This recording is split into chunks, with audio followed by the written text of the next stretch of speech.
Hi everyone, welcome back.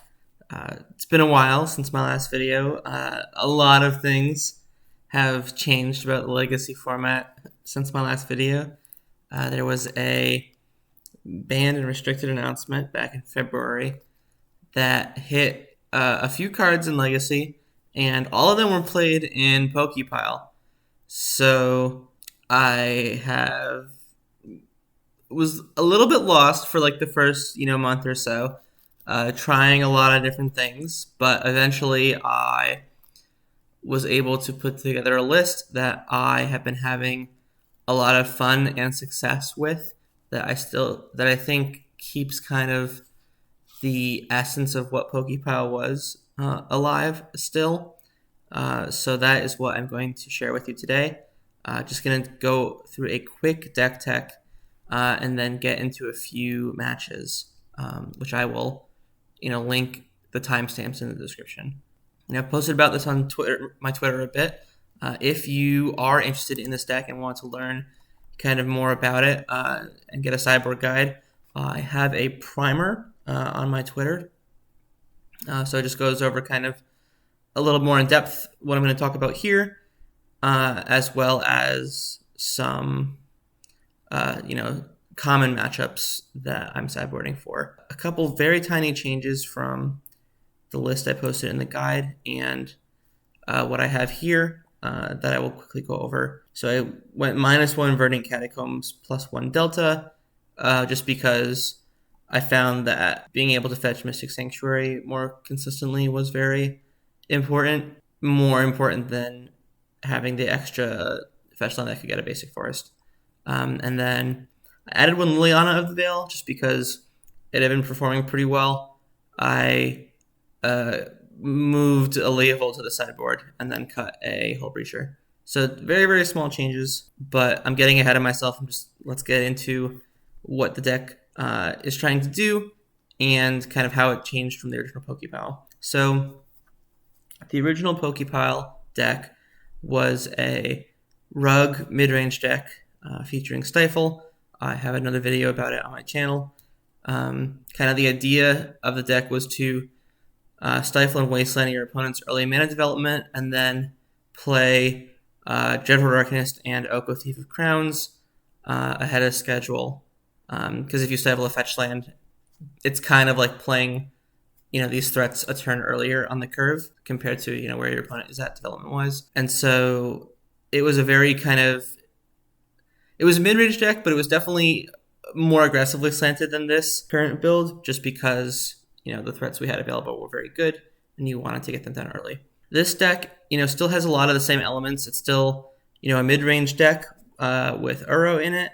It still has mana denial with Wasteland, but because the threat base we have available to us is not as powerful and as snowbally, it's taking a more mid-range and controlling role. And the engine that it's trying to kind of exploit this time around is Life from the Loam. This is kind of like the linchpin of the deck.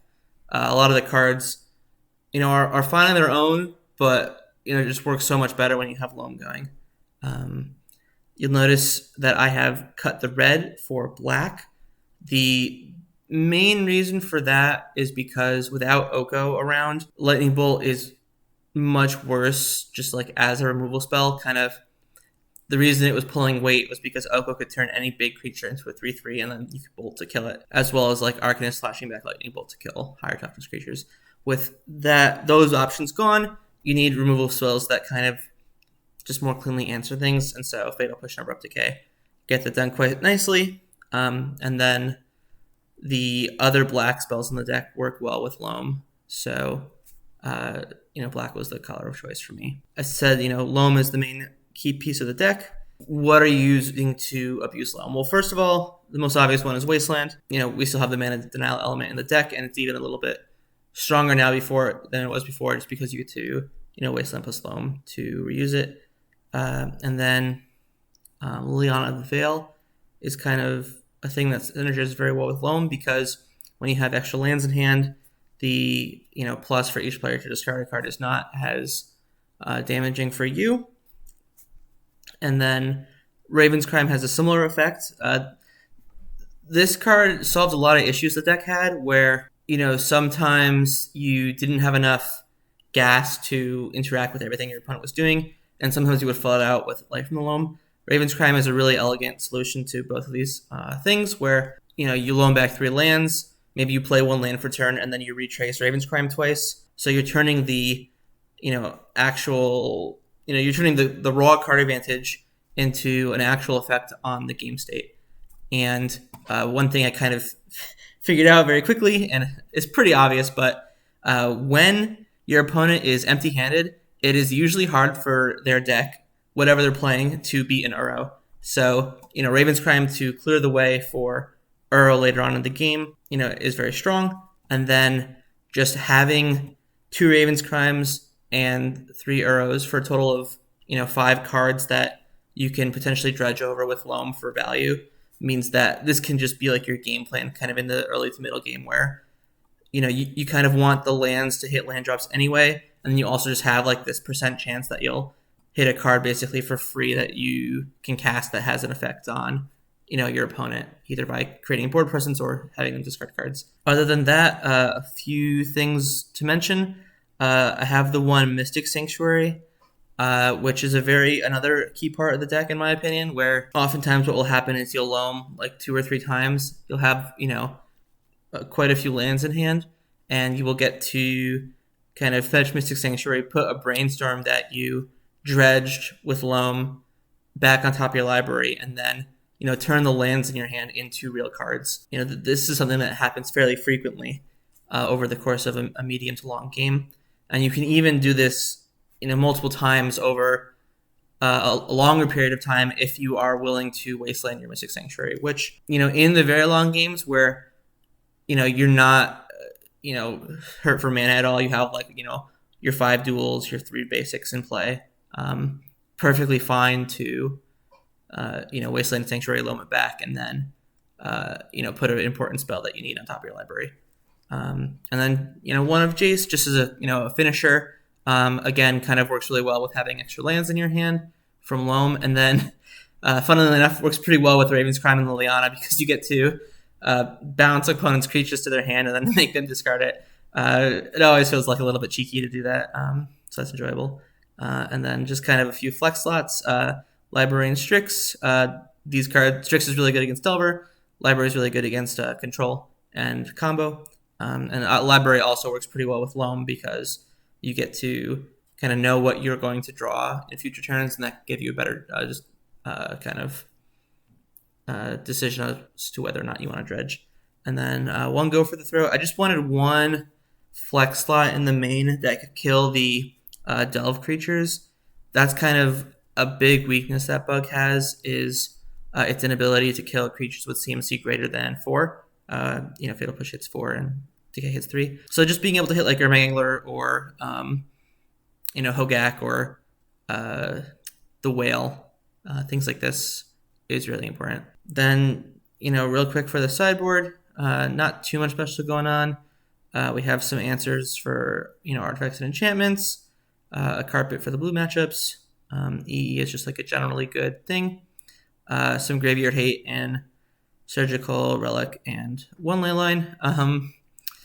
One Leyline's a little bit weird, but it was originally just like another Surgical, but I felt like Hogak was a very difficult matchup, and so I kind of wanted to just play a card that was like, okay, sometimes I got lucky, found the Leyline, and just won the game off that.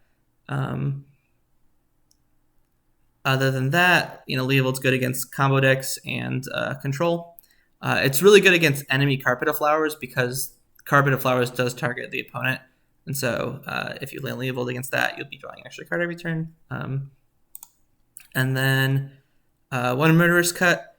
Kind of neat.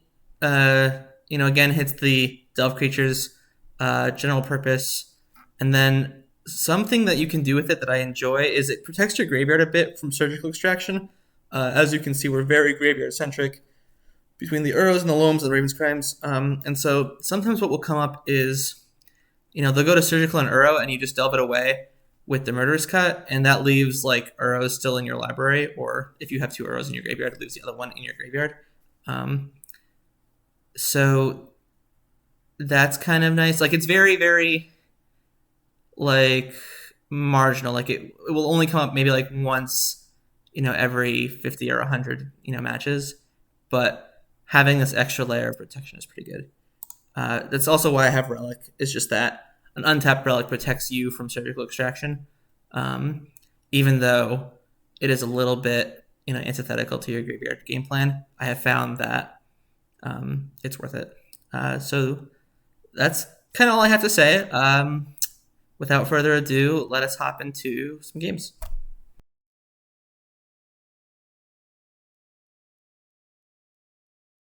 All right, we are on the play.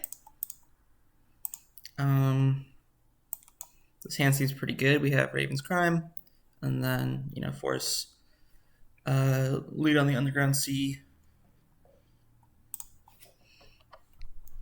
This hand's pretty easy and straightforward. Like, it's pretty obvious why it's good. It has early interaction. And Sylvan is one of our card advantage engines. Can you call it an engine? It's really only one card. I guess Library plus Arrow is the engine because you gain life and then draw extra cards.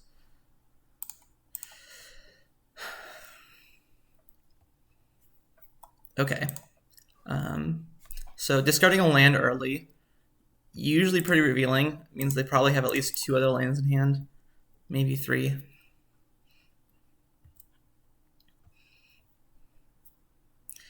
And it's looking like this is Rug Delver. So I'm going to, all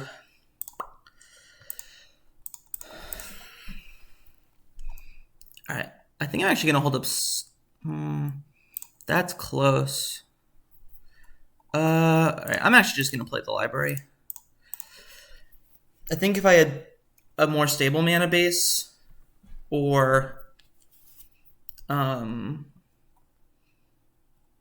extra land drop in hand, I would hold up Stifle. But as it stands, I kind of value, either getting a 2-for-1 off this or it being like a way to find more land drops. And if they use it on turn 2, like, that's always very good for me. We do see they had the 2 lands, so that makes sense. Dismember and 2 unknowns, I would say, especially because they didn't play around Stifle, which is fine.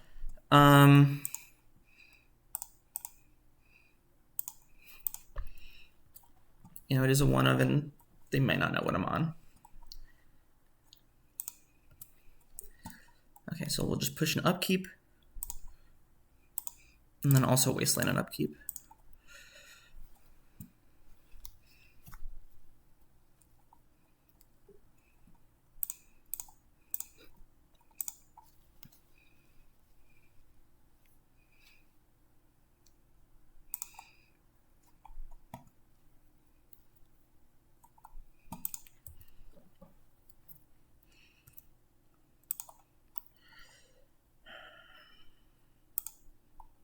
I'm going to Brainstorm. I don't really want the Force of Will. Well, now I don't mind it. Although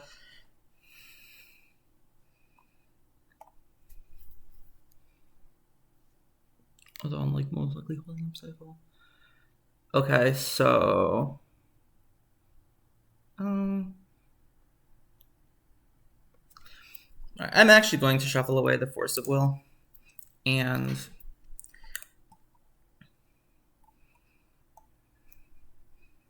put this on top.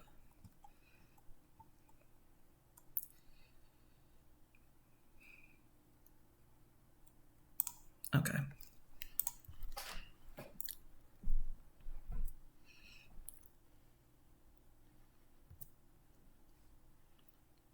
And so real quick, this is a good way to,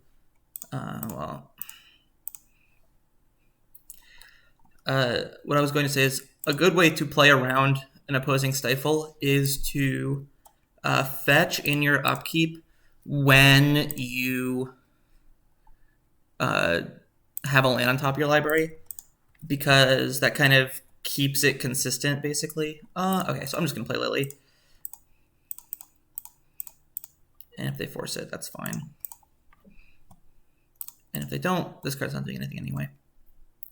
But sorry, just real quick. So yeah, that makes sense. Kind of the reason Stifle is so good against these like blue mid-range decks is because, well, one, sometimes it can mana screw you, but then also sometimes you will play around Stifle by keeping a lot of lands and not really know.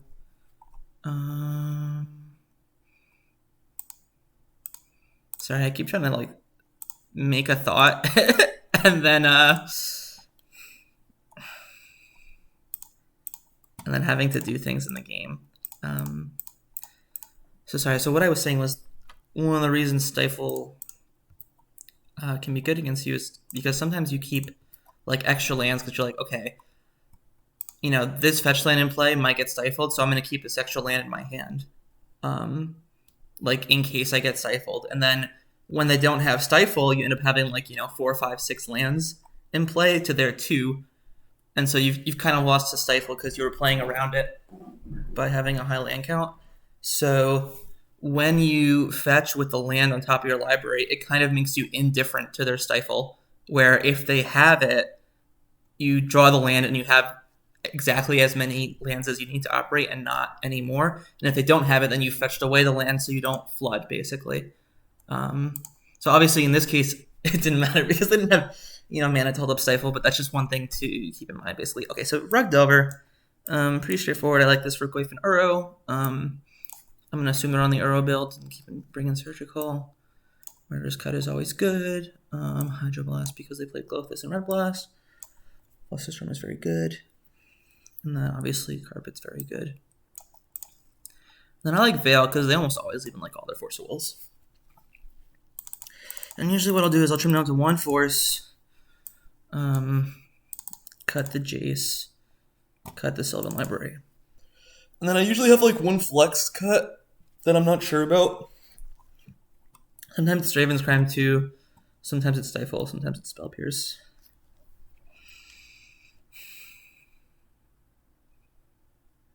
It's like a lot of options. Actually, I kind of like the Wilt too because they play Library. Let's do 1 Raven's Crime and 1 Spell Pierce.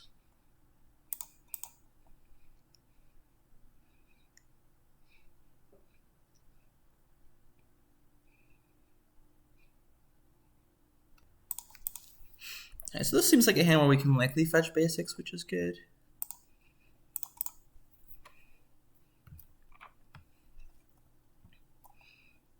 Like, I think what I'm going to do is fetch basic Forest on turn 1 when I can't be stifled. And then Loam, although against turn 1 Delver, I might not have that luxury. Alright, well now I do, basically. So I'm going to fetch basic Swamp. Next turn, go for the Throat. Turn after that, you know, we'll see.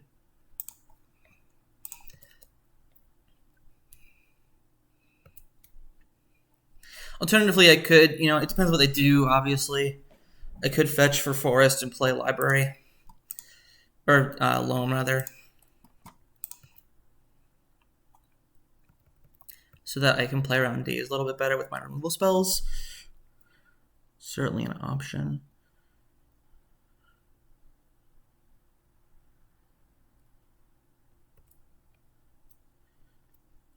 But now they're holding up Stifle. At least it looks like it.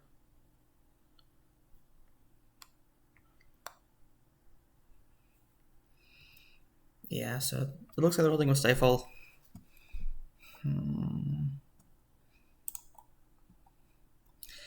This is annoying because it's like, am I supposed to play around Daze? Am I supposed to play around Spell Pierce? Am I supposed to play around Veil of Summer?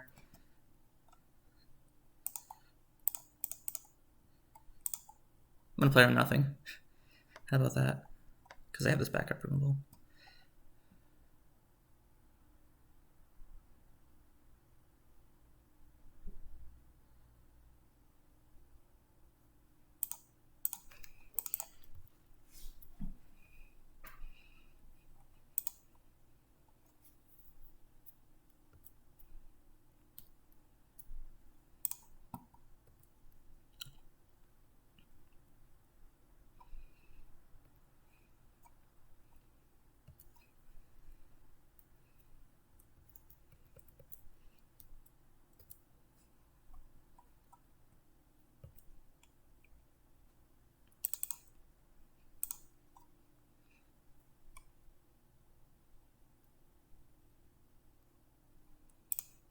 Sure.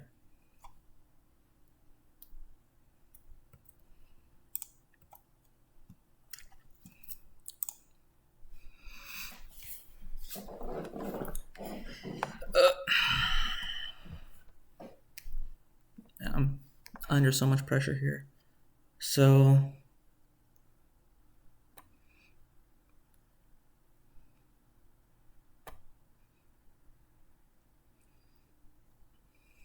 I can fetch a Murderous Cut while holding up Veil of Summer. But then I lose both of the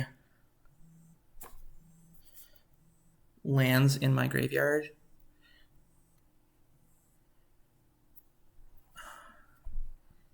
I could Veil, or not Veil, I could Loam this turn. And then next turn, do like everything I want. I even get to play on Surgical with the Brainstorm. But then I'm taking a lot. I'm taking 6 down to 6.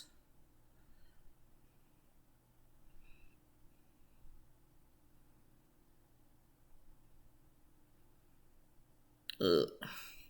So this is just a really tough position. I'm not exactly sure what I want to do. I could run out Plague Engineer. But that loses to a lot more things. Loses like Lightning Bolt and Daze. Could run out Uro, but that loses, or they have the Surgical in hand, so it's like not great. I think my land. It's just rough because like the lands are so important to get back with Loam, huh? I mean, are they though?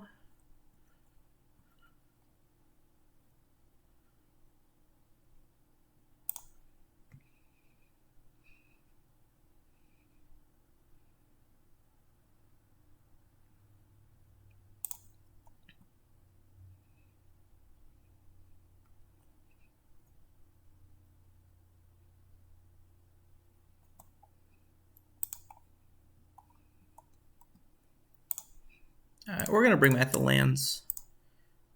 Hope this doesn't go terribly for us. Next turn, hopefully we can Uro plus cut.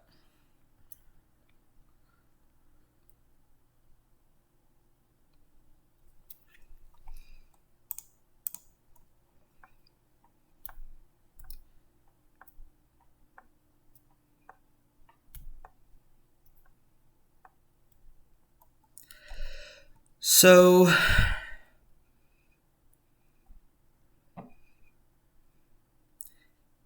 it doesn't make sense to dredge first. So information like theory is that we should always just draw the 2 cards first and then decide if we want to dredge the Loam. In this case, we do because we want to fill up our graveyard for Murderous Cut. We milled 2 Uros, which is like actually really atrocious if they have another Surgical. But we can't really stop that or do anything about that because it will take the one from our hand and shrink our graveyard by 2 for this Murderous Cut. Anyway, so what's the play? So we have 4 cards in the graveyard. That means this can be cast for 1 mana. So I think we just put back this and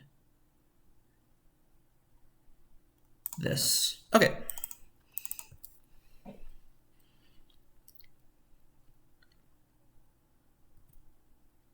Yeah, sorry for tanking so long on that. That one was just a tough one because I'm just under so much pressure.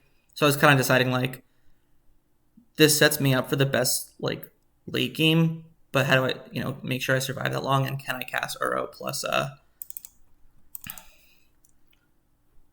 another spell?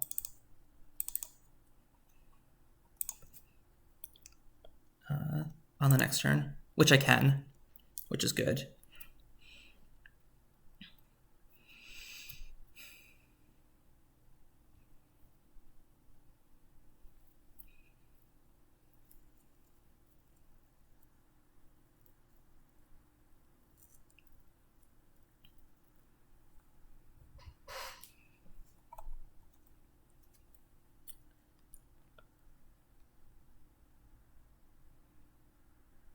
So obviously they missed a point of damage. They could have cast Ponder first.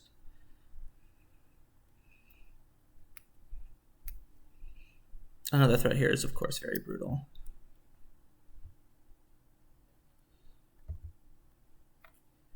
Although if they get rid of most of their graveyard for it, we can potentially shrink the Goyfs. Like, it looks like this is a Hooting Mandrills. Yeah, so they have sorcery land. Although I guess we can't get rid of everything, huh? Okay, well, we probably lose this one. Just a very aggressive series of threats.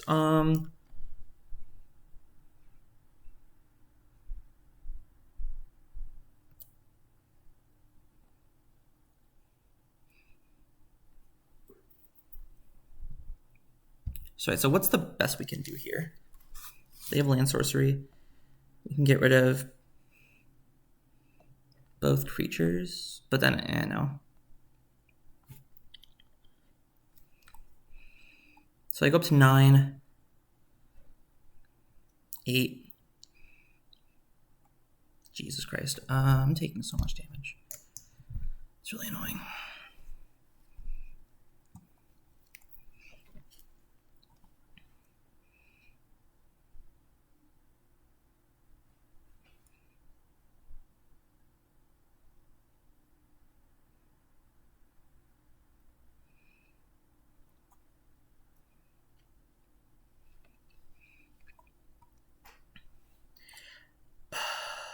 All right. I mean, okay, so I think that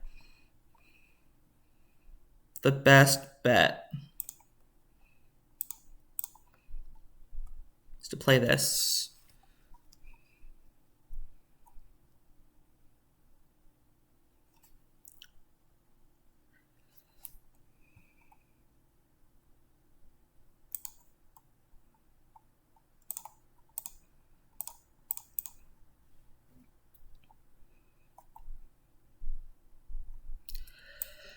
Name human. I'm basically dead to everything here. I'm dead to Bull. I'm dead to Daze. And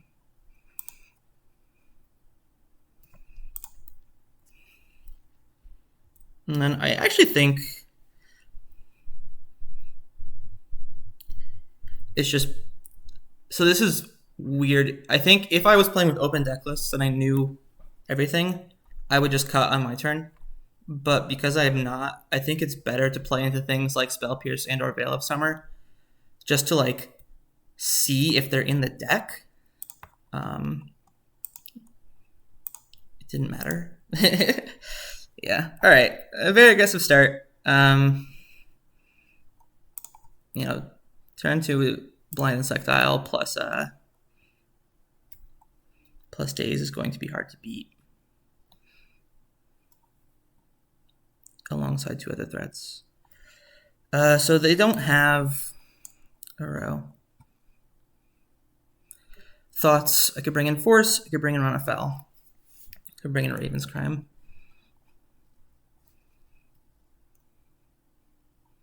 Problem is Run Afoul like only hits Delver. That's also like the thing I lose to most often is like an early Delver because Goyf is so much slower. Yeah. Let's try this. Let's try this. Could also consider cutting Plague Engineer for another Force of Will. It's a very good start. Just carpet in the opening hand. Gonna keep it. The only question is if I fetch Bayou or Forest. I think the answer is Forest. Bayou's like quote-unquote better if Carpet were to get forced because it gives me black mana, but it's also worse because it exposes me to Wasteland. If my Carpet gets forced, and if it doesn't get forced, I have the black mana anyway. No.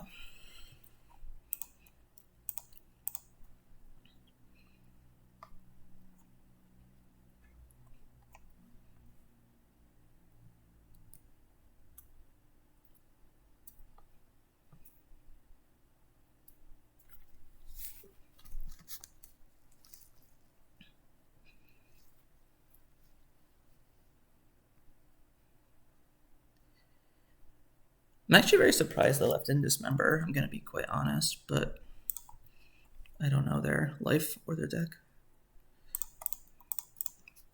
I'm perfectly happy to just let land go with them.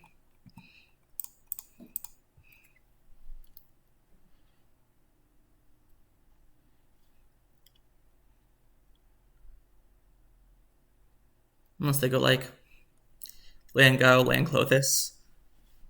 At which point, obviously, I'd be under some pressure. But before that, no.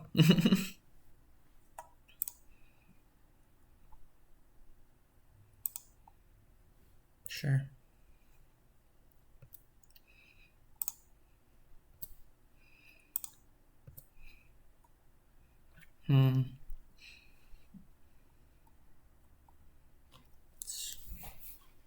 Interesting.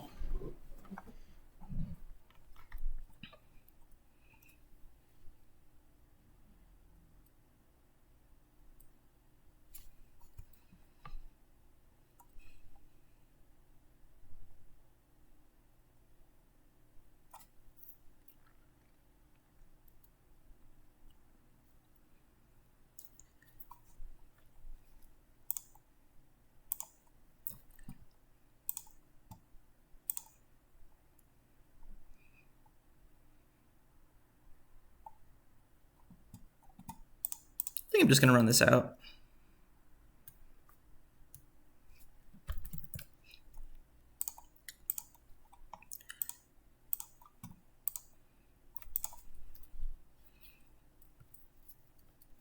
And then because I have the carpet, I don't want to waste the Wasteland because it just forces them to play out more islands, basically.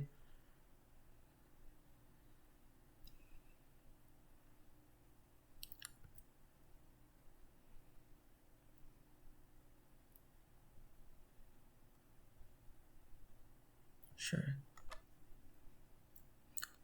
Like, I could have decayed the Goyf, but I felt it was slightly better to play the Playing Engineer.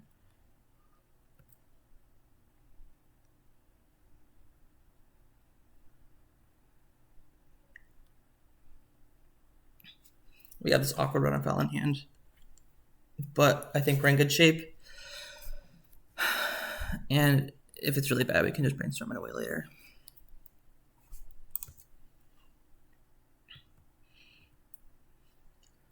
Well, it is awkward for them. I'm actually going to Brainstorm it away now because I have this fetch land.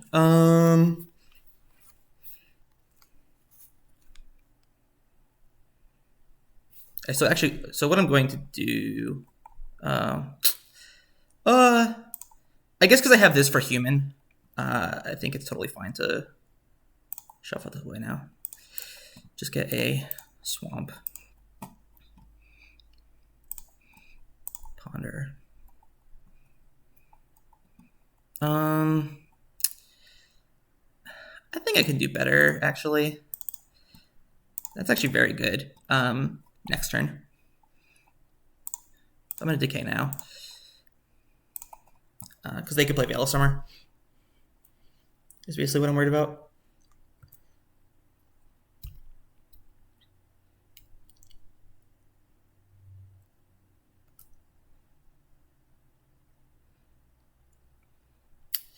Looking like Clothis, which is obviously annoying.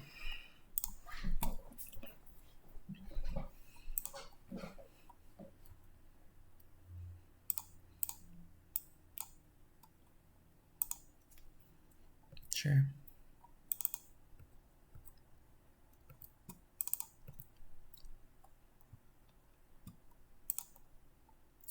Yeah, it's like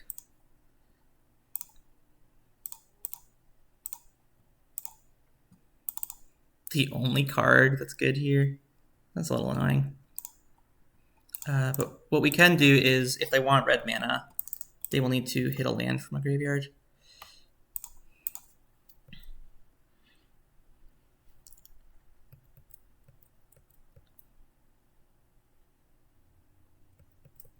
It's fine.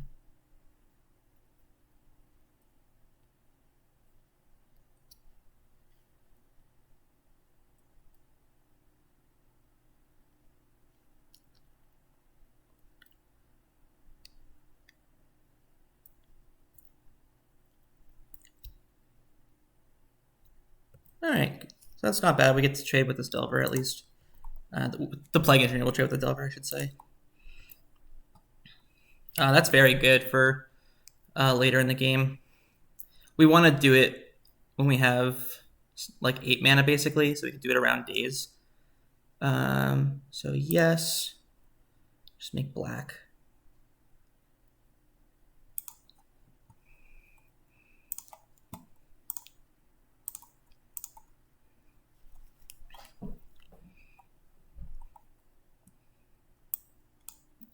Human. And then if they have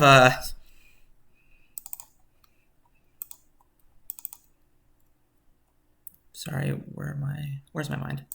If they have Dismember, we have this Fail for it, which is really nice. If they attack, obviously we'll take it too, but we still trade. It's a nice little 2-for-1.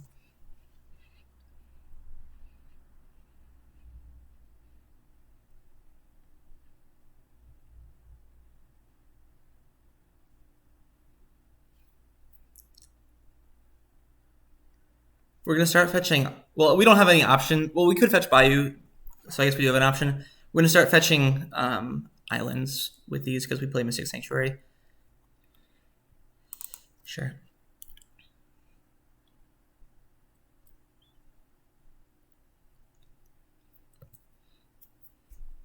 If they attack, we will block.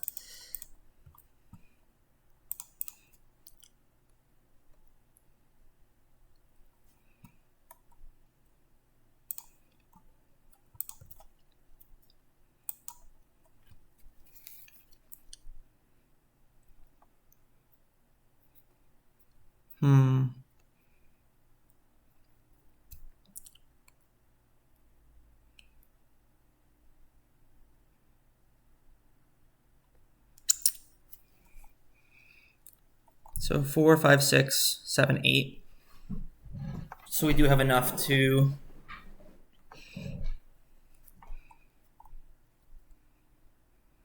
play Uro around D's. We lose to Daze plus Power Blast, basically. I think that's worth it. So let's use Carpet. Yes. Green.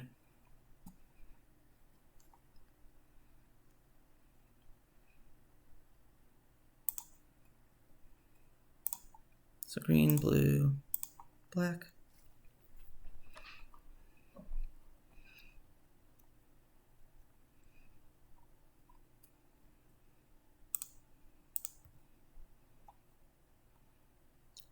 And I will put this into play. And you want to make sure to fetch before you're going to escape the Uro.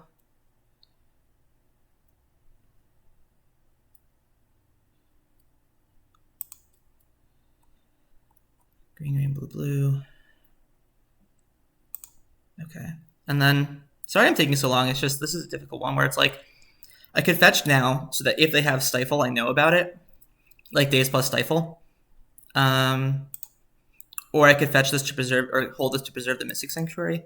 I think holding it's better. So green, blue, blue. Get rid of this, get rid of this. And then I'm going to leave a spell in just so I can fetch it with Mystic Sanctuary.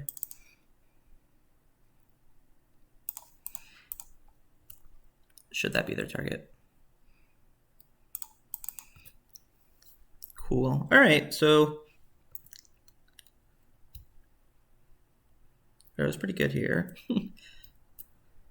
And now I think we're firmly in the driver's seat.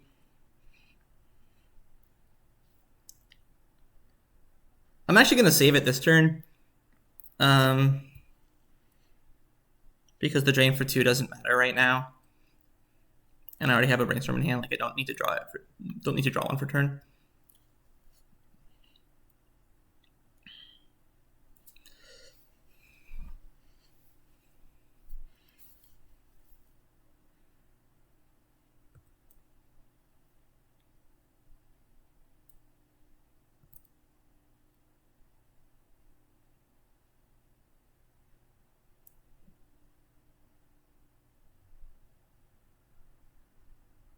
Sure.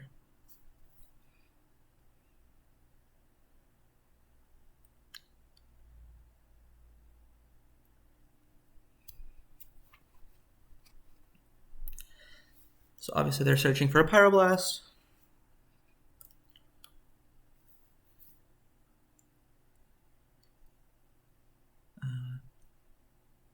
Which they might have found. They're still searching for a Pyroblast.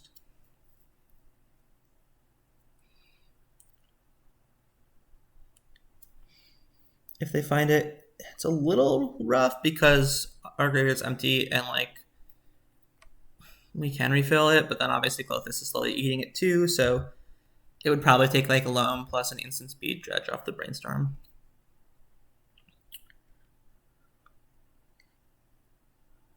We'll see. We'll see how things go.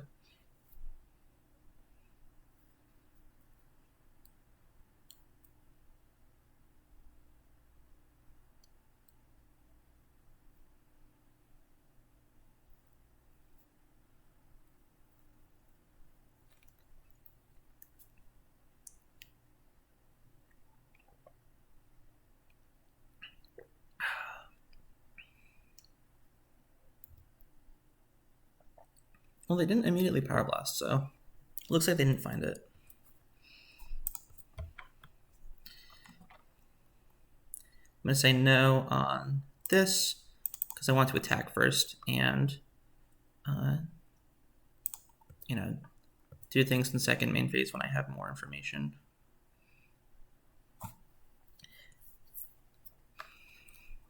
If they stifle this, obviously I don't care. They traded a card for not a full card. I'm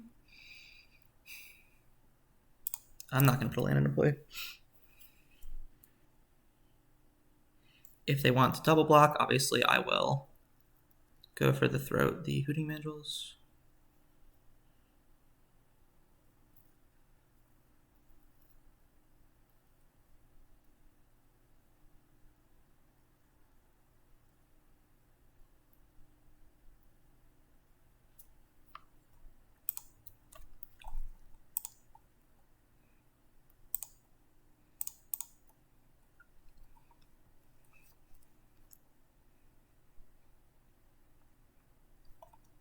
This will die to Lightning Bolt, obviously, but like, you know, again, it's giving me so many cards.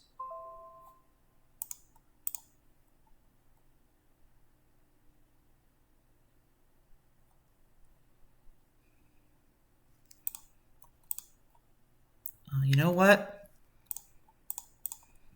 I think I'm gonna pay for the Spell Pierce.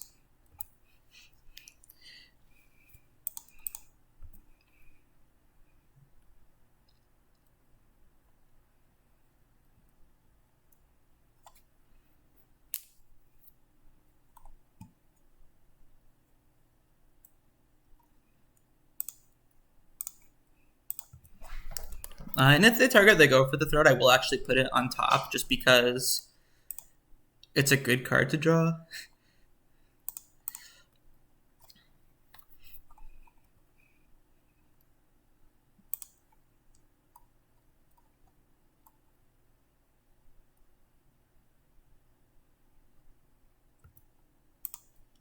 Okay.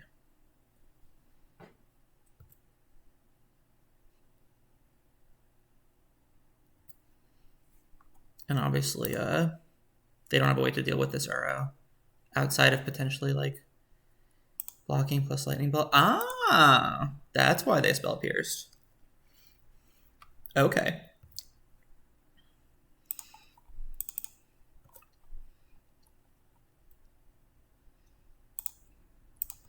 Well, I guess I'm putting the Bayou into play, huh?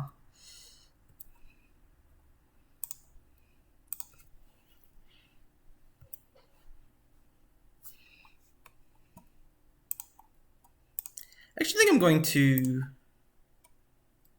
play the Lily and not tick up.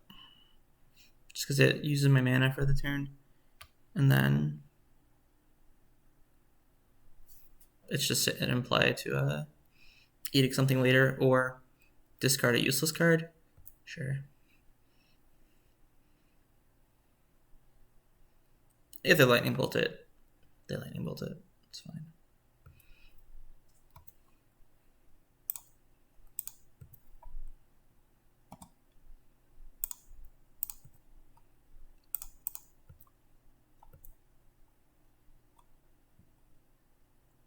Sure. I've just kind of decided that I'm not taking up the Lily, so I don't mind putting the extra mana into play.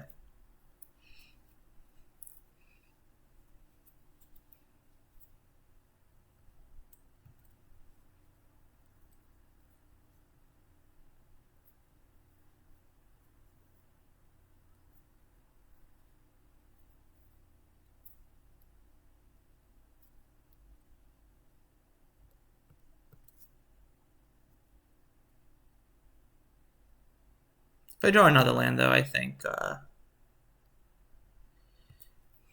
I'll be all right. Although now I can just use it to Edict the Goyf. We'll make black.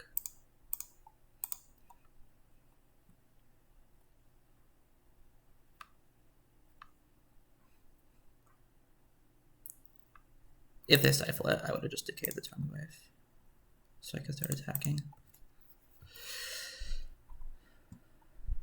There's the Run Afoul again. But the plugin here already has the Delver in check.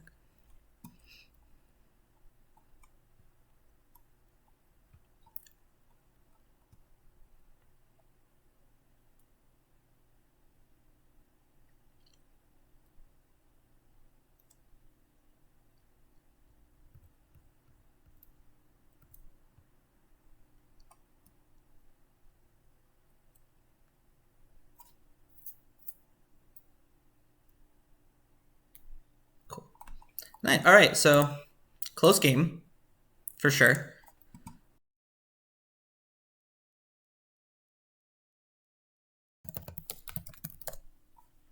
All right, so we're back for round 2. Won the die roll. We're very lucky. Strasteady generally plays Wasteland strategies. So I think this hand's a mulligan. I would never do such a thing. All right. I think this has to stay. I'm gonna keep this bottom the exchange removal spell. And then I'm gonna protect the blue mana from Wasteland. If he plays like a mana dork that I want to push, then I get to do that. And then obviously if I draw a cantrip, it's much better for me to have the blue mana in hand to not get Wastelanded. And there's the bird. And then also this is especially nice because killing this lets me, or makes my opponent have to choose if they want to develop their game plan or waste me. They don't get to do both because the mana dork's dead. It's a very good draw. Obviously basic would be slightly better, but you know, beggars can't be choosers.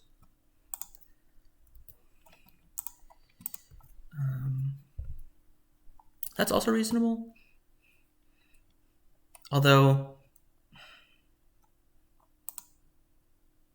I probably just wouldn't use it. Certainly not on a Noble Hierarch. Haha. You foolish fool.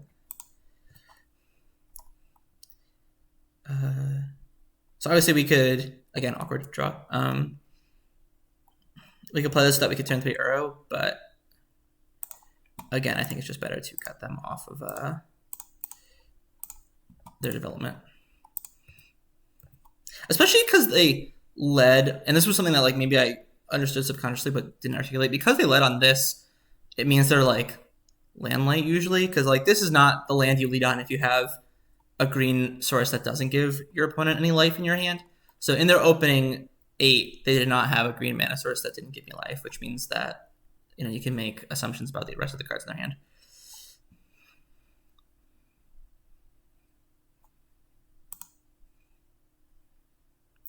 So if I don't force this, I don't force anything until the Teague leaves the board. But I value the Uro. Like I value having an Uro in my hand way more than not.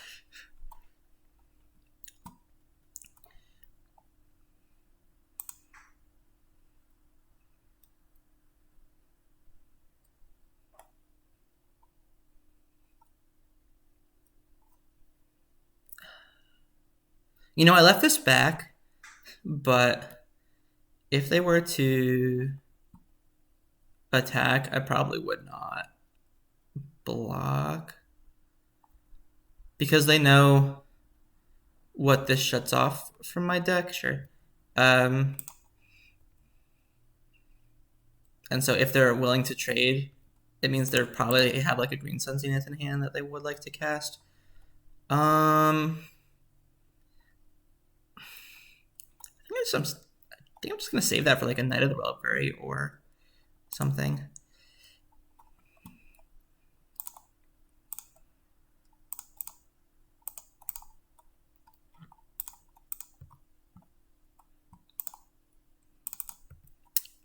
Well, now I look rather foolish, huh? But I think that's okay. Sometimes you just look foolish. I get punished by Scavenging Ooze pretty hard here. But it would have to be the natural drawn Scavenging Ooze and not the Green Sun Zenith, because again, they cannot cast that.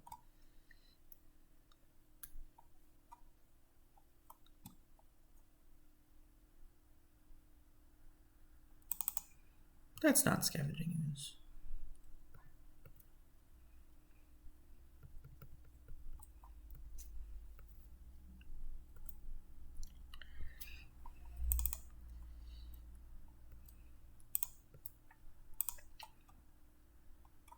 Sure.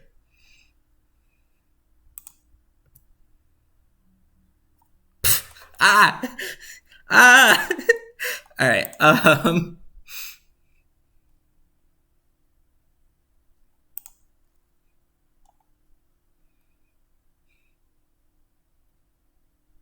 It's really close. Because now if they have like a Swords to Plowshares, I probably would want to. Okay. I've talked myself into it. I'm going to hold up Decay this turn. So that, you know, if they play anything super duper scary, I get to Decay Teague and force that. And then if they don't, I'm going to Decay Teague in the end step. I value them not getting to cast Green Sun Zenith more than I value saving 2 points of life.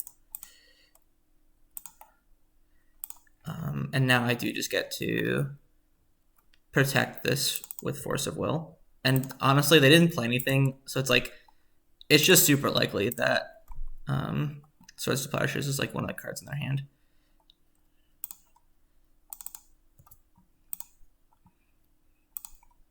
Now I have Double Force.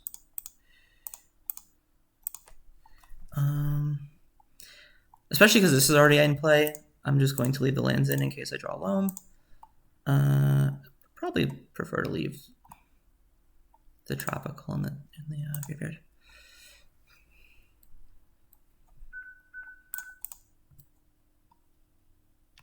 All right, well, I don't know what they have.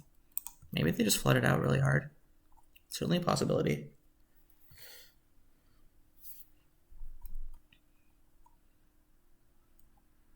Ouch. It's not worth 2 cards in my hand to stop this. I have very few creatures it hits. It hits Plague Engineer and the one Baleful Strix, and usually those cards will replace themselves in this matchup because they have a lot of X1s that Plague Engineer can name and kill.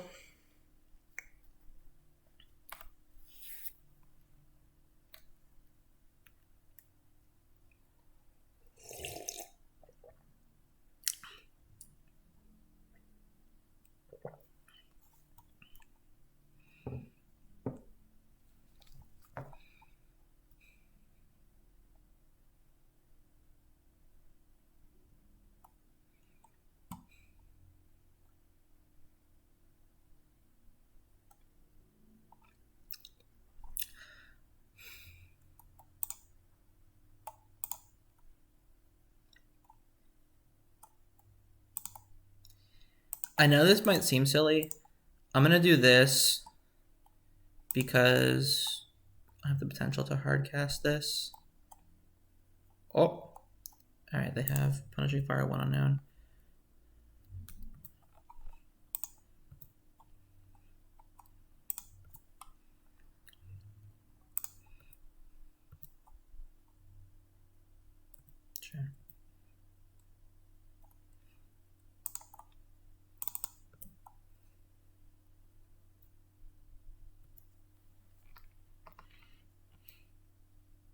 I honestly don't know what I would Wasteland yet. And so I'm just going to leave up Hardcast Force of Will.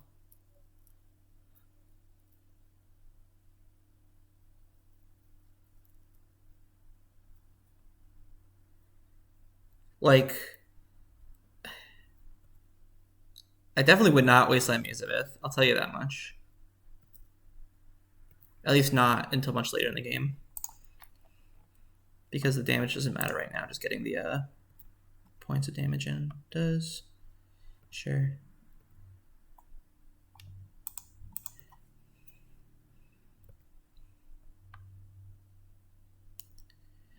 So the slightly awkward thing is that until I get rid of the either like the Grove or I fawn the Punishing Fire, the Raven's Crime is not that useful because I just discard the Punishing Fire. That being said, I don't care enough yet. Ooh. Okay. Okay.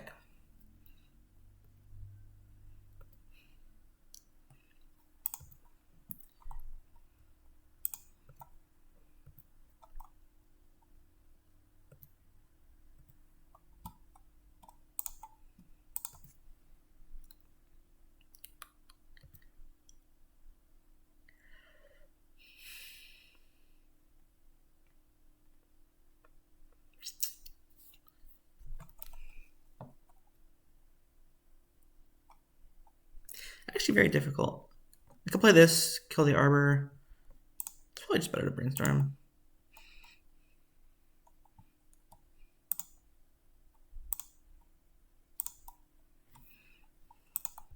Pass the turn. Just fix my flux real quick. It's getting late. I think this is the card I want to Wasteland. Because I can still hardcast Force right now.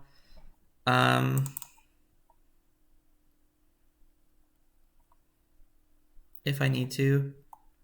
And like that was the card I was scared of.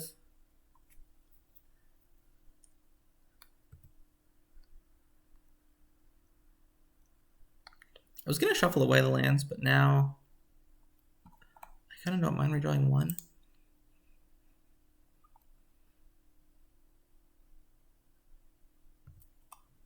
Yeah, one's fine.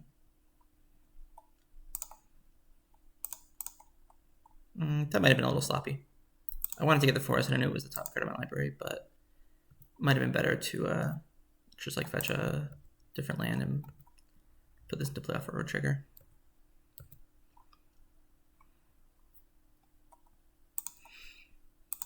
And yeah, I just have so much to do with my mana that I don't mind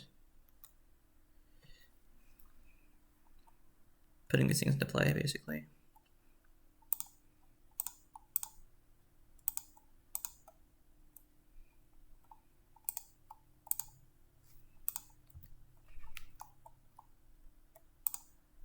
Ooh, you know what? I think I should have...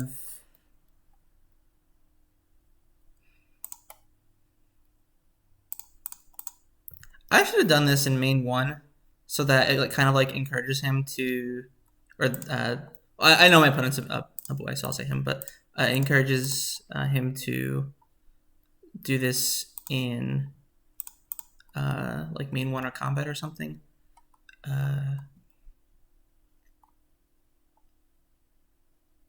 Sure.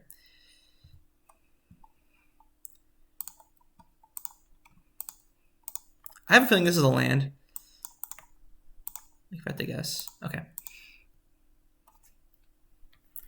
Yeah, opponent just flooded pretty hard this game.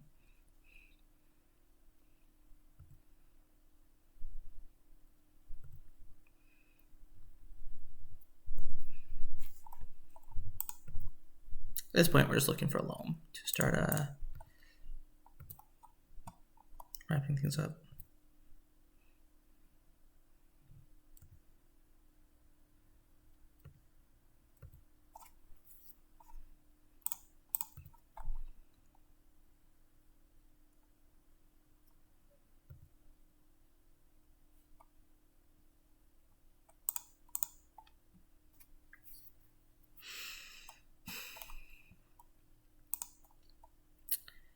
I mean, this is probably sufficient.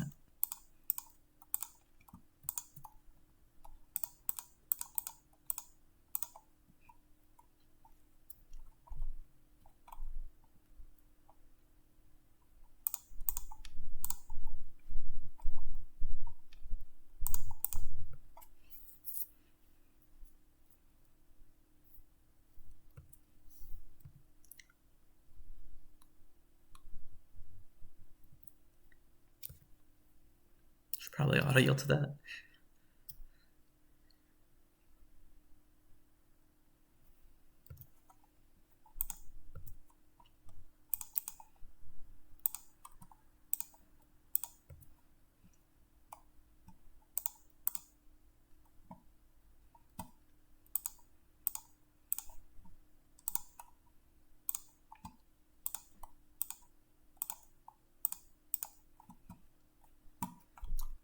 So now one quick thing. So if you want to Loam twice in one turn with Uro, what you do is or if you want to Wasteland twice in one turn, I should say, you Loam back the Wasteland first, and then you attack with Uro, and you put the Wasteland into play off the attack trigger, and you Dredge Loam for the draw. And then in second main, you Wasteland Loam, pick up the Wasteland again, and play it as your land for turn. And that's the only way that you get to Wasteland twice in one turn with a Loam. Because like if you play the Wasteland for turn, then when you attack with Uro, you either don't have Loam in hand after you Wasteland, or when you attack with Uro to get back Loam, you don't have Wasteland in your hand to put into play off the Uro trigger. So you have to, Loam first, attack, put in Wasteland, Dredge Loam, play it again in main 2. So just a real quick trick there, I should say. Okay, so opponent has P-Fire, and they're playing red, so I believe they have a good number of Hydroblasts. Not sure how useful this will be. You can have like Green Sun Zenith, obviously.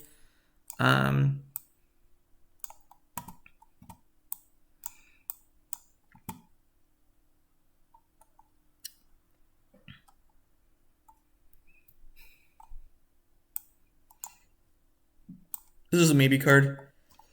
So usually against like these Maverick type decks, I trim the Fawns. Trim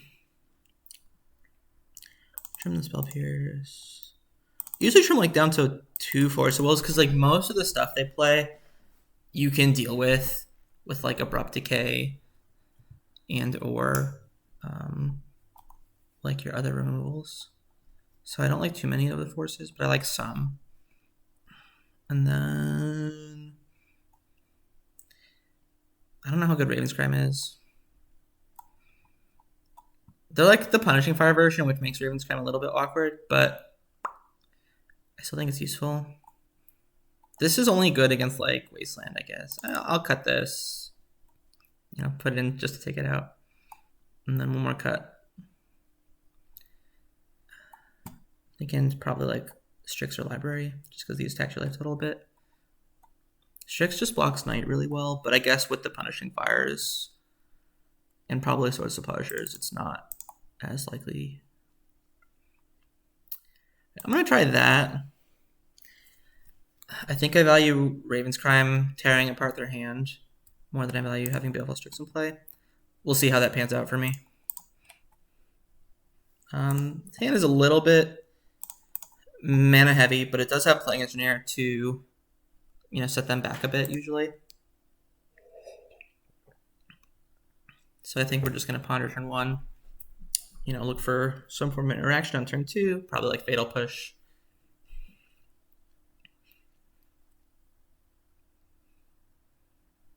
And then hopefully Plague Engineer, get some mana to work.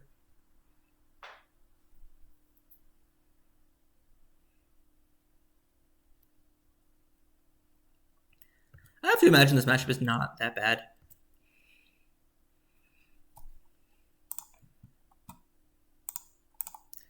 If they Power Blast this Ponder, I'm not going to be too upset. I think I want all of these. So 1, 2, 3, 4. So I cannot Murderous Cut next turn. but Brainstorm is pretty good with Loam, like, you know, bringing back extra lands to the hand. I mean, yeah. I think this is what I want. I am likely to, like, what I'm most likely to do is just on their next end step, Brainstorm, and then fetch a swamp.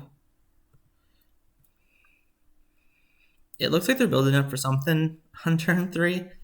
Maybe like a Knight of the Reliquary.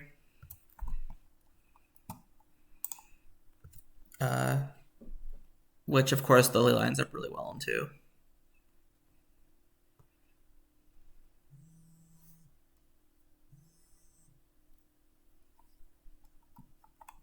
Like, they have no mana dorks in their hand. I no longer know what's going on.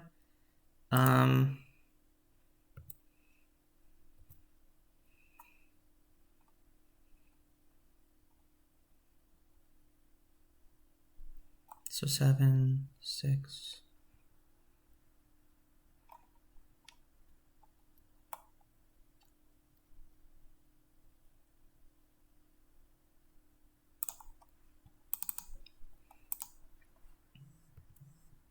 I actually don't know what's happening or what to expect here. I should probably have a stop here in case they get Dryad Arbor, but I probably would not cut a Dryad Arbor.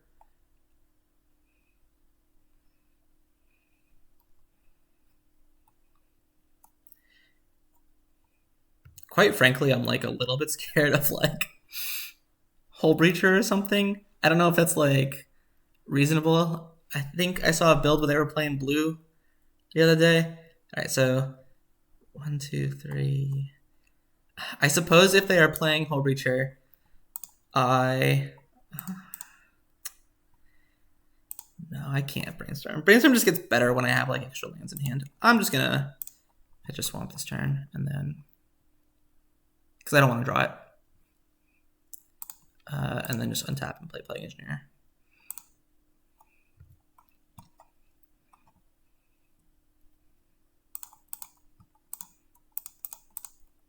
Like, basically, if I had Loam last turn, I would have had to go to discard anyway, so like the value is just not quite there. But if we start trading cards down, and then Loam like becoming, you know, basically an ancestral when combined with the Brainstorm is pretty good.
I'm mildly worried about choke, but I feel like they might have just played it. Ooh. That one makes sense. Uh-oh. Okay. So now what? So now I think I got a Brainstorm.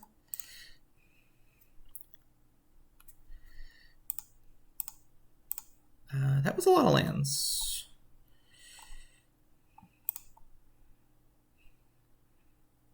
So I could judge the Loam. I think I'm just going to shuffle away this stuff. I should have done this in upkeep. That was sloppy. Let's get the Bayou. Just like kind of want to play around choke. Cancel.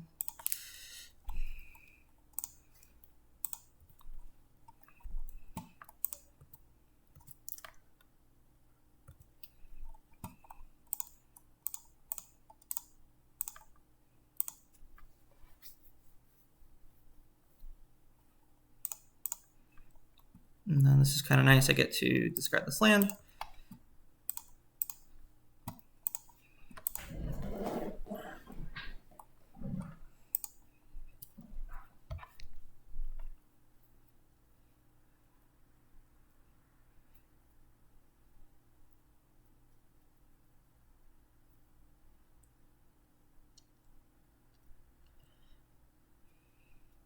I think at this point I would judge Loam just because I have more.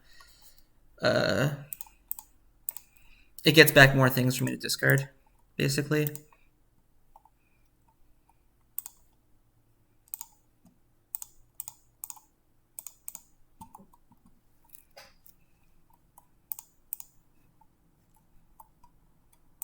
Now I just discard a land.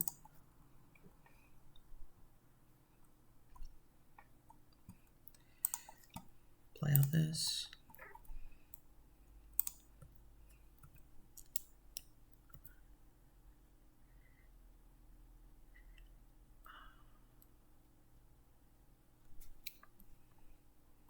I think I am just going to do this now.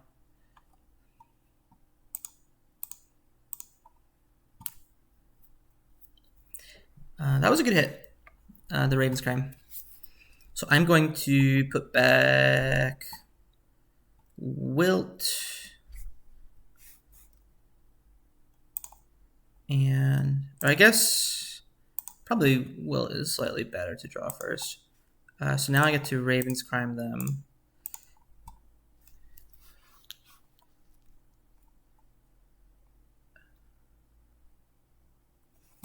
Get to retrace it. I'm really surprised that like they're not pyroblasting stuff.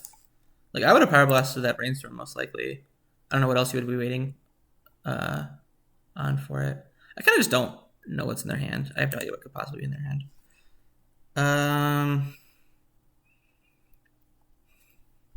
I could fetch and Brainstorm. See if I hit a land.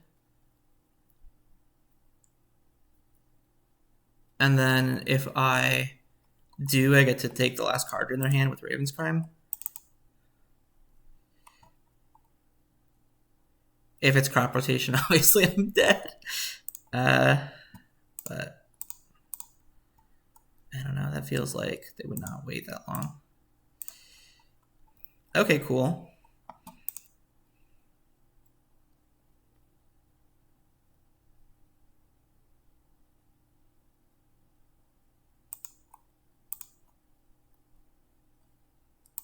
YOLO. If we lose to crop rotation, so be it. Okay. Like, what are... I'm very confused.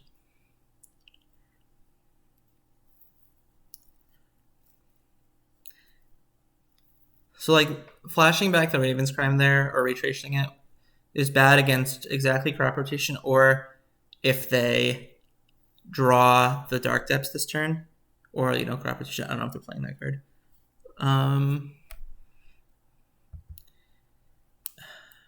But the thing is, if they did it on their main phase, they can't do it on their main phase because of the Liliana in play. And so the next turn I get to play Wasteland and have a Wasteland plus Stifle up to protect myself from the combo after that. So I kind of liked taking this slight risk there. But anyway, so that's round 2. We'll come back for round 3.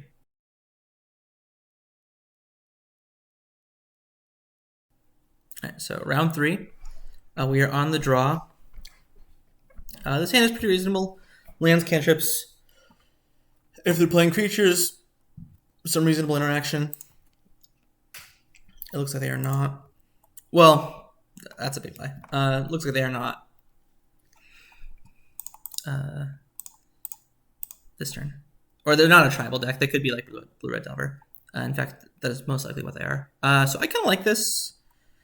The land, obviously, the least useful. Looks like the opponent was holding up Stifle. You know, if they're Blue-Red Delver, that's what they were doing.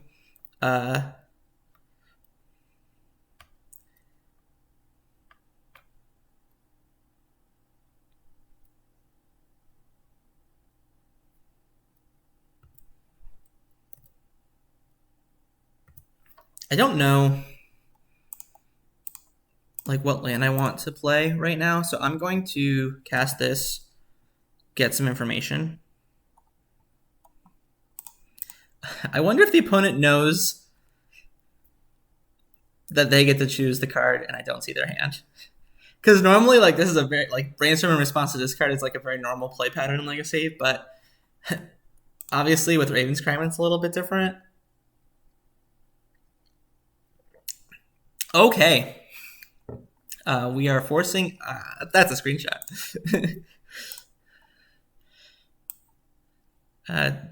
No, I gotta get the turn count in there as well. Turn 2. Force of Negation, a Raven's Crime. I mean, sure, man. I do have the Loam in hand. You pitched a Stifle. It's possible they have another one, but I have the Misty on top of my library if that is what they have. In this case, it is not.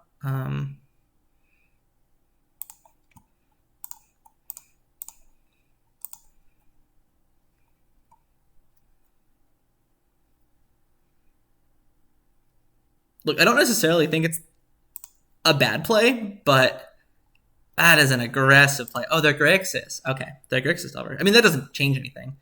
I certainly want this Uro still, for example. This is probably the least useful card. Do I want to expose? Which one do I want to expose to discard? Uro or Abrupt Decay? I mean, obviously Uro is not that bad if it gets discarded. So I am going to expose that one.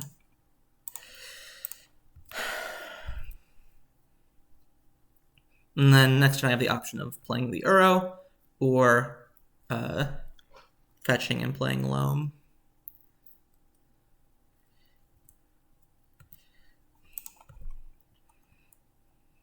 Second Plague Engineer is probably not that great. I think I'm just going to play around Days for the game.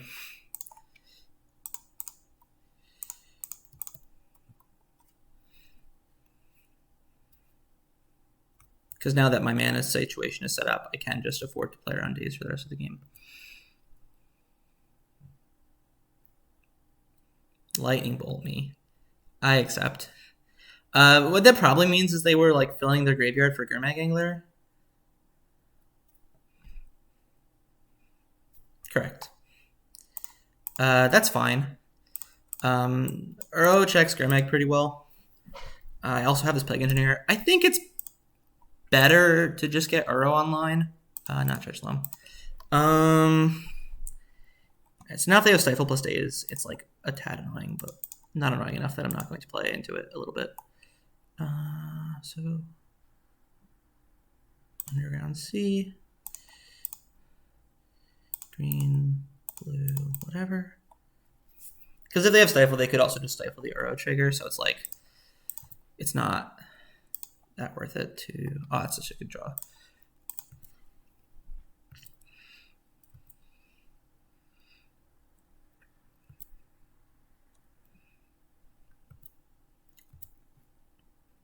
And so now there's one quick thing where, you know, I could just draw fetch. I have 6 cards in graveyard for Uro, but that would require me to exile my Loam, and I don't want to do that. So even though I didn't want the Loam in my hand, I didn't really need it, if that makes any sense. Like, I didn't need it to, or I didn't need to find anything in the draw step. I already have the Forcible in hand. So I think it's better to judge the Loam there. Green, blue. 1, 2, 3. And then I think I just want to leave lands in to potentially fetch back.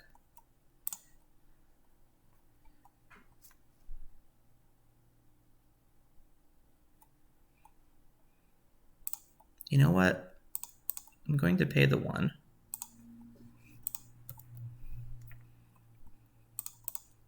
Oh, they have Fatal Push. Do I care about that?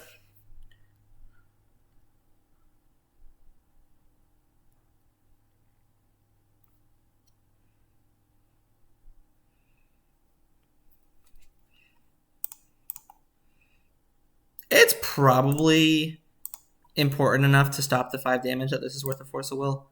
If they have Force of Negation, yeah, okay. You know, we trade 2 for 2 there. And then the nice thing about this is that it gets another card in the graveyard, so that I'm likely to escape our next turn, blah, blah, blah.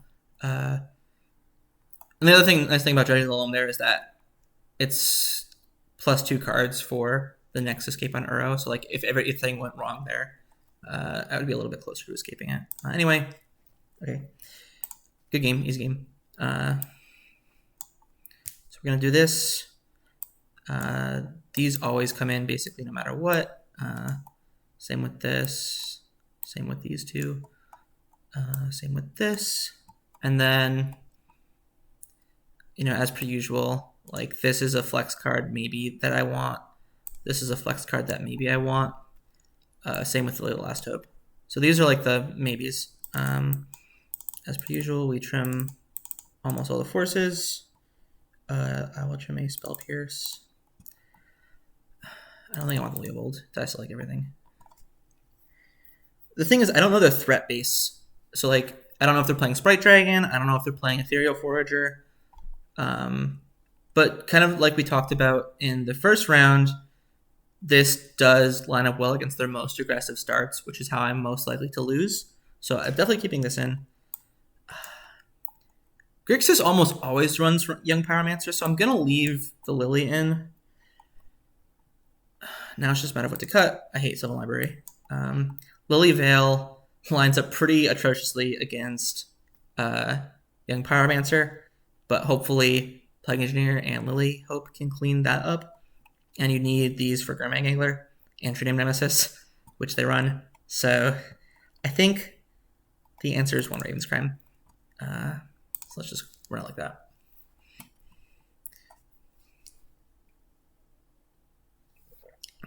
It's either Raven's Crime or Stifle, usually.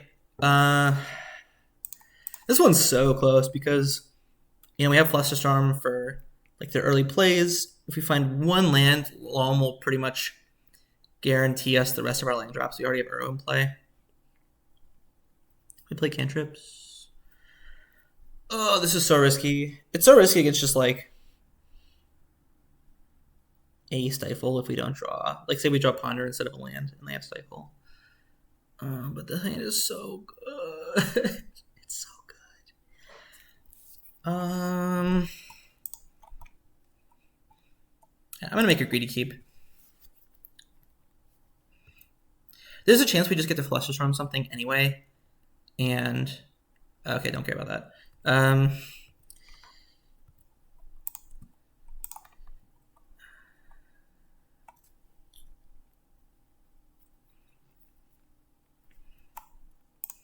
I'm just going to fetch a basic island here with the intent of Flusterstorming a cantrip should they play one. It looks like they're not going to play Run. Yeah.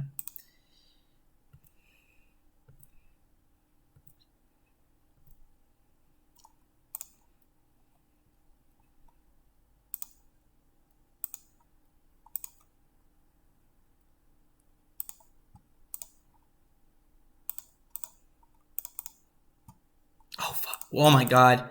Oh my god! I just misclicked. Wow, that is atrocious. Oh boy. I was supposed to get the forest. I wanted to get the forest. I was thinking get forest, cast Loam. I don't know why I clicked. Oh, that's so bad. Alright, well, that's probably the game. We got pretty lucky to draw the mana too, and then I just punted that away.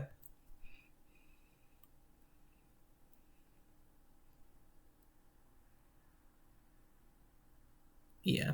All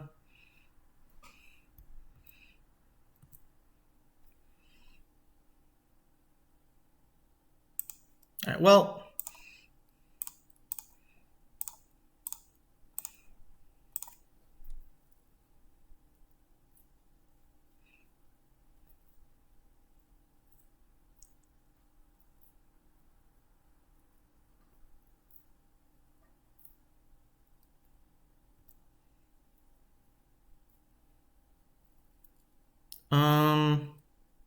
what's most likely to be useless? Like, we definitely just want all the lands here.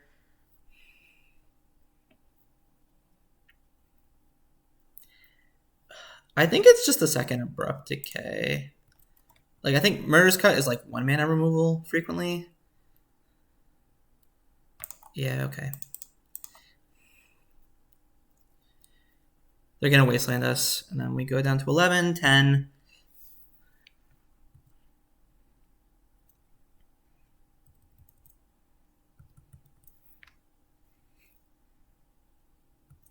They could even have Stifle, which we can't play around right now, which is really annoying. Now we could potentially play around it.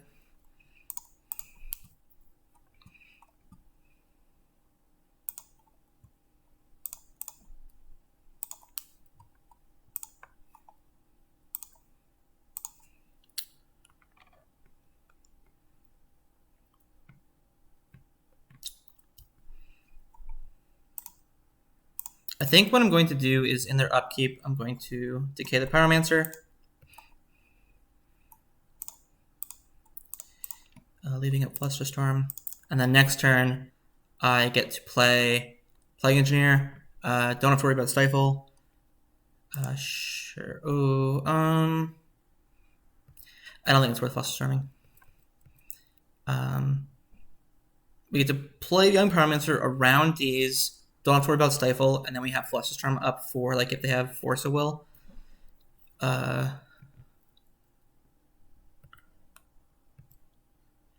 We get to name Rogue, obviously. And then the turn after that, we get to play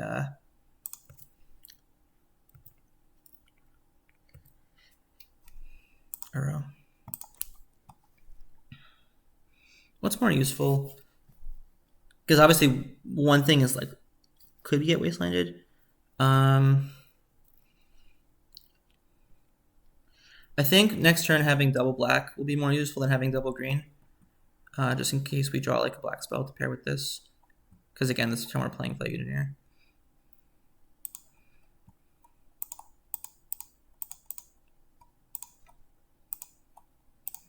Rogue.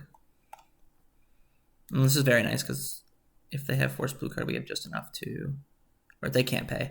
Obviously, if they have Force Blue card plus days, we get got, but that like was always something that was going to happen. Oh, and now I am very punished for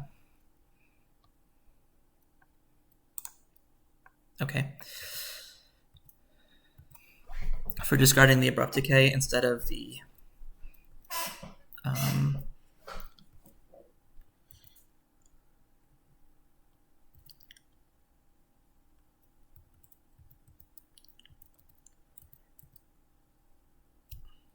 instead of the Murderous Cut.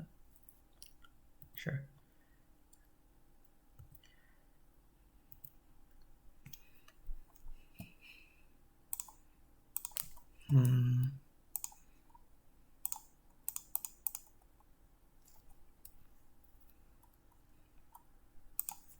Okay. Yeah. Don't know why you waited on that, but okay.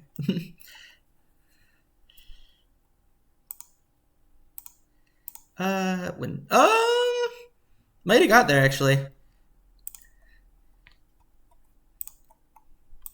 Same submission. I mean, we got pretty lucky there. I even misclicked on my fetch. I think if we had cast Loam a turn earlier, there's some chance we would have had enough tempo to pull ahead.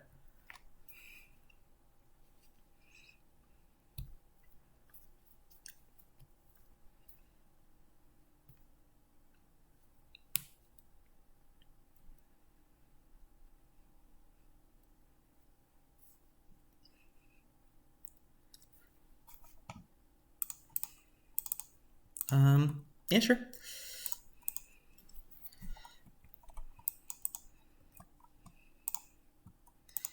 If we have to him them, or if we end up hemming them turn 1, it's fine. We have enough mana to play the game. This Potter would most likely find black mana.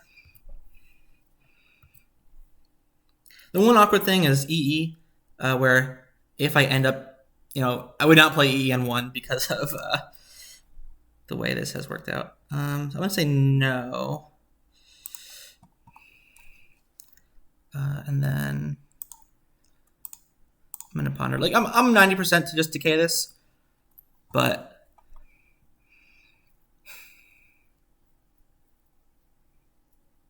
yeah, because the next turn we can just play Baleful Strix around days, even with fail backup. Yeah, and I actually value. Oh, yeah, sure. Shuffle your library, no. Okay, yes. Black. Like, maybe.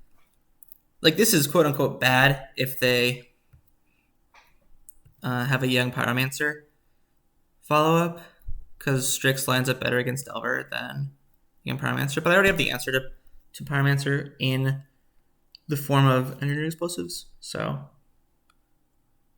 I'm kind of okay with this.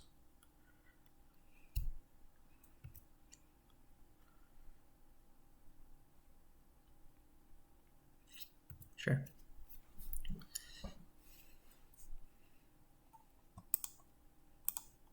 Sure. Annoying that I lose the Uro in the Veil.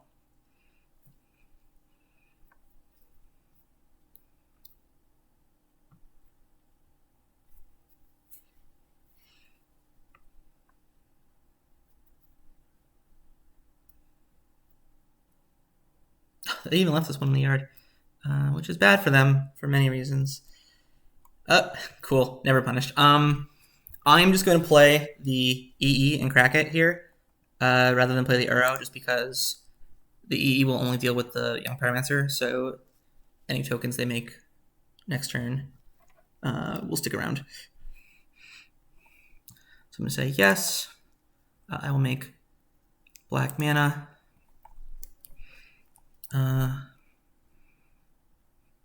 Play out this. So 1 black, 1 blue. Done.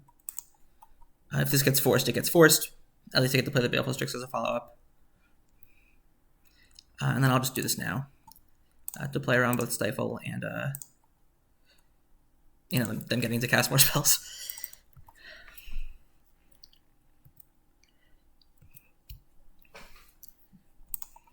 Sure. Yeah, fine.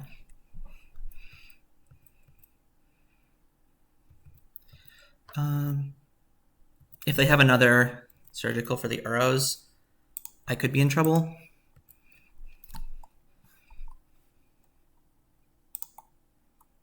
We'll make black mana because we're not escaping this turn, and this lets us play Baleful Strix as well.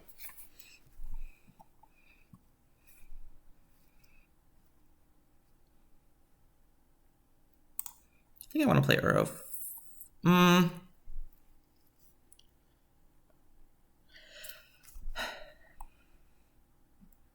I could lead with this, see what I draw, and then potentially make the decision to wait a turn on Uro. So 4, 5, 6, 7. No, because I don't have enough cards to escape it, so I'm just not going to do that.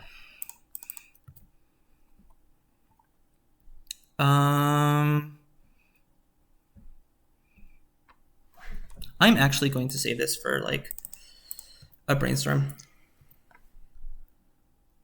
I don't think it's worth it to hold up Murderous Cut or anything like ooh. That was actually a bit of a punt, I think. Because if we have another surgical, I could have Murderous Cut the token.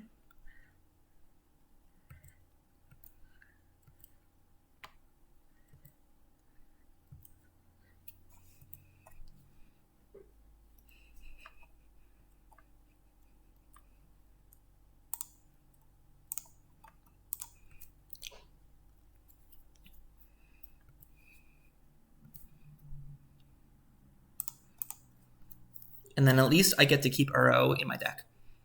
Obviously not ideal.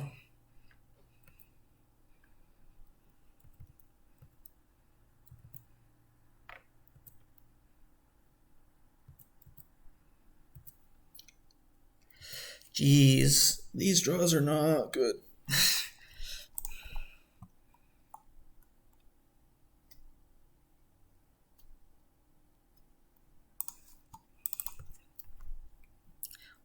I really need like fetch lands or any way to fill up the graveyard.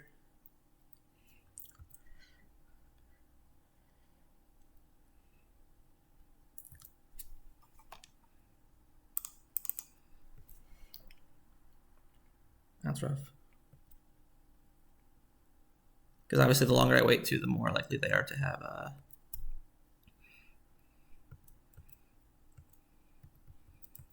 an answer. And the more likely I am to die.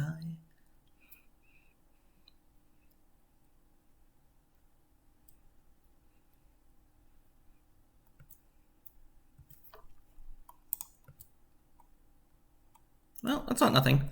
So let's make green. We have 4 blue. Yes. Green.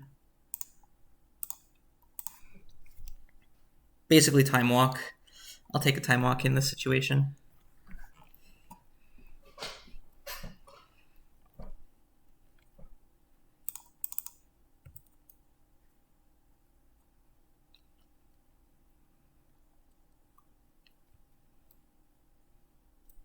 Sure.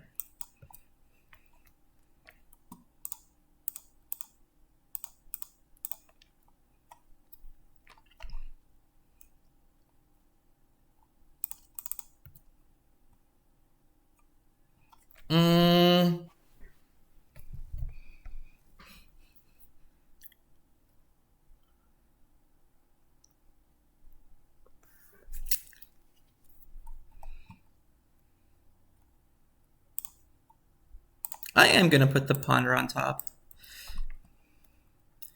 I have enough mana that I think that's useful. It's possible I should have done that like on an earlier turn. That's actually very possible.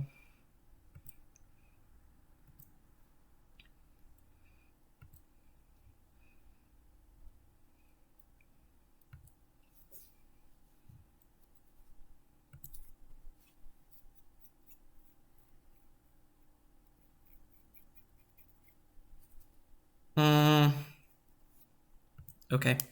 It's annoying, but I think beatable. Okay, yeah. So Murderous Cut lines up pretty well against that. Because just whichever Uro they're targeting, I get to remove.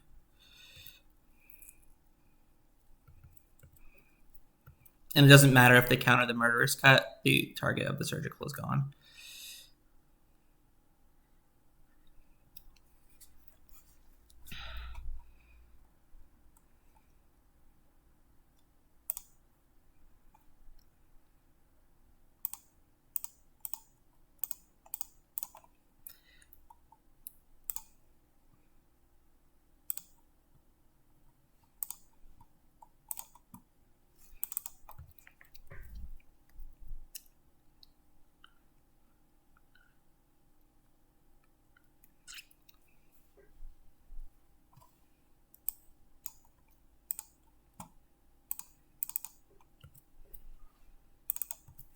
Now the awkward thing here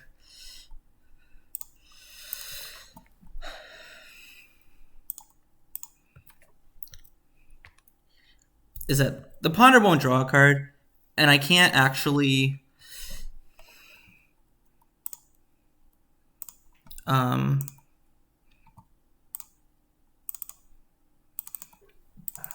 return any lands because I drew literally only non-fetch lands. But that's okay.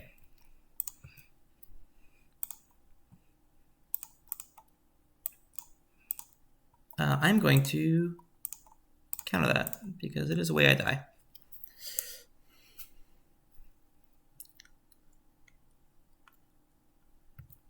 Sure. Oh, and they missed. Lucky ducky. Okay, so what I was going to say is that the way you play around Narset with Loam is that you always just dredge Loam for your draw step, and then you're free to cast cantrips as you please. I'm going to not...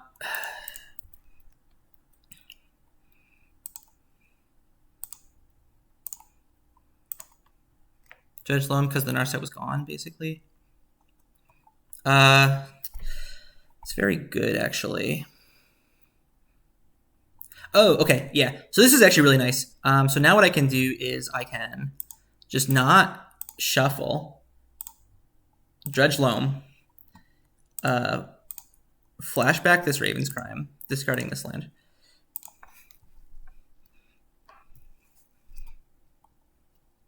They have to discard.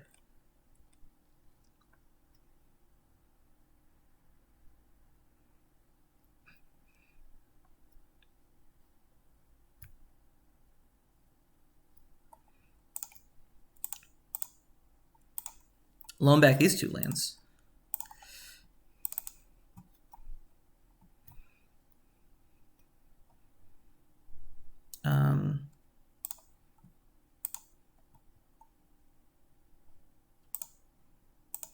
Retrace the Raven's Crime again.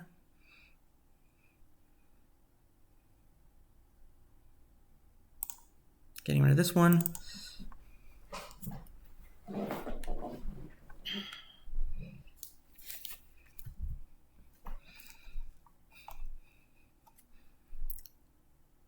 And then I'm just deciding if I should Wasteland something, and if I should, what it is.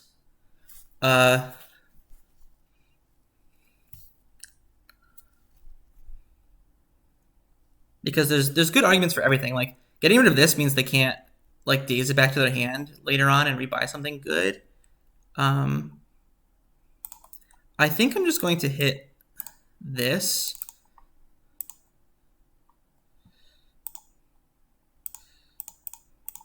So that if they have Hydroblast, they need to fetch for it now. So we're going to get rid of this. Basically, we want to leave these 4 in, like, no matter what. So 1, 2, 3, and probably the other arrow. I guess this is slightly better. Do I have to get rid of? Yeah, okay, fine. I'll leave in the other arrow. It's fine.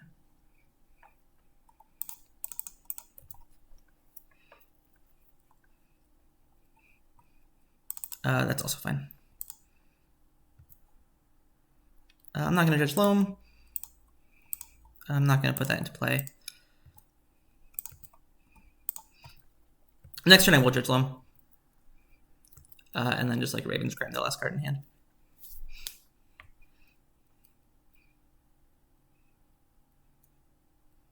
Sure.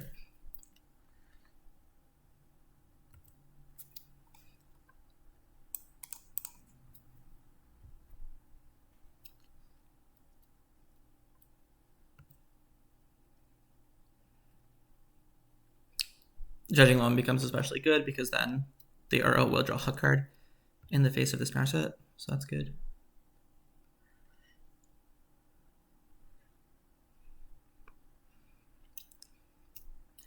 Chooses to not shuffle. Ugh. Are you for real? Ugh. That's disgusting. Oh my god, and I just... Oh my goodness, that's so good.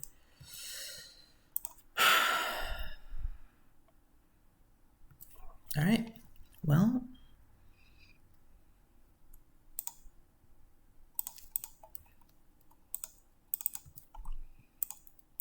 Jesus Christ. That's unreasonable. Narset into... Man, I guess I could have played around it too if I left the Abrupt Decay in my graveyard.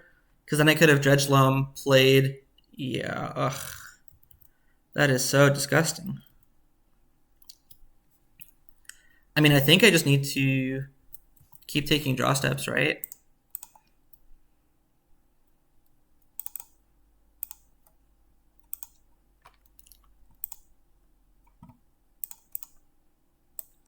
Either find an Abrupt Decay or a Liliana of the Veil or Liliana the Last Hope.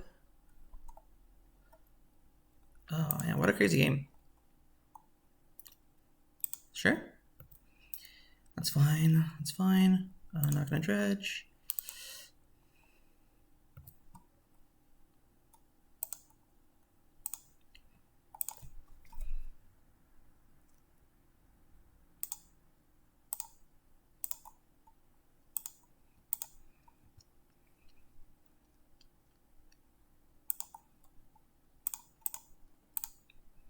Hit that. Okay. Certainly not worth it to fetch to thin here because, you know, obvious reasons.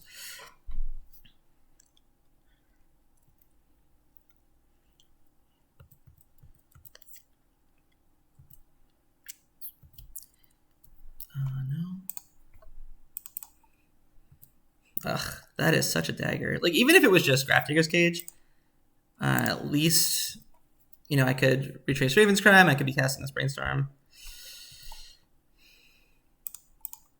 But as it stands, I'm just going to lose this true name.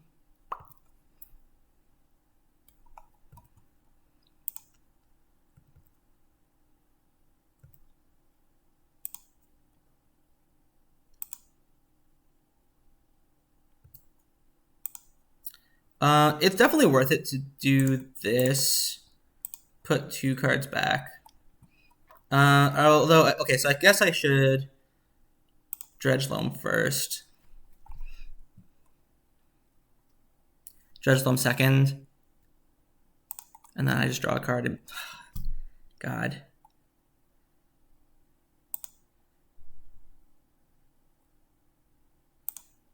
Okay, yeah. All right, that beats.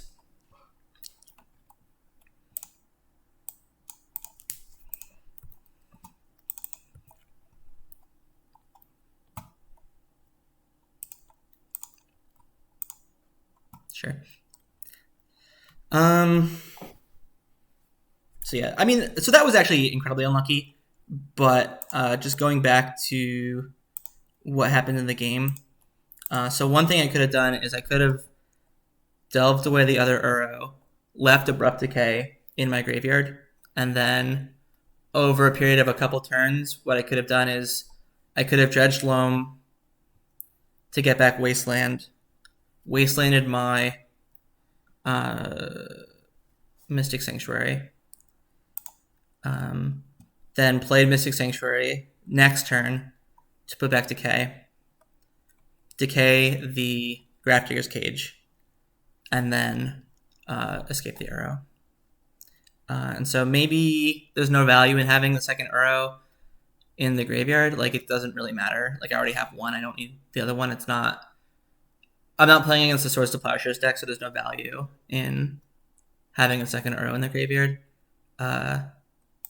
So I should have played around, like, the long shot of them top ticking a Grafdigger's Cage. But yeah, them's the beats. Delver's always a very close matchup. I think even there, if I had just found any of these 4 cards, or either of my 2 Abrupt Decays, I still would have been okay. So I think some bad beats there. Like, they found their 1-outer, I missed my 6-outer. But still a really close game. And yeah, I hope this was a instructional video. I hope you learned some nice tips and tricks. And yeah, I hope you know, if you're kind of like this style of deck, you know, try it out. See how it goes for you. So yeah, thanks everyone. See you soon. Bye.